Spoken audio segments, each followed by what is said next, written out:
ҳангоми бенаслӣ вақте ки спермограммаи шумо 0 аст, яъне азоспермия аст, баъзе ҳолатҳо мо ҷарроҳии микротеза мегузаронем, ин ки микротеза мегӯянд баъзеҳо, яъне аз дохили худи тухмҳо бо ҷарроҳӣ сперматозоидҳо мекоем.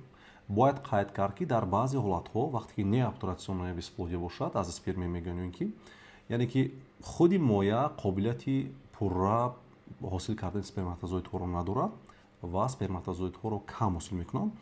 Мо дар ин ҳангом ин ҷарроҳиро мегузаронем, агар ки ҳаҷми моя хурдибад набошад ва мекобем агар ки аз дохили худи моя сперматозоидҳоро ёфтем, онҳоро барои иксӣ кардан ва соҳиби фарзанд шудан истифода мекунем. Бояд қайд кард ки онҳоро барои эко истифода бурдан намешавад. Ба хотири чӣ? Ба хотире ки дар худи моя ҳанӯз ҳамон сперматозоидҳо пурра афзоиш ёфтагӣ нестанд, яъне расидагӣ нестанд ва онҳоро эко кардан намешавад.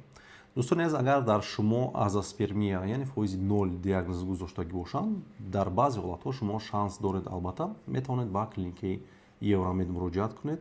Мо ба қадри имкон ба шумо кӯмак мерасонем.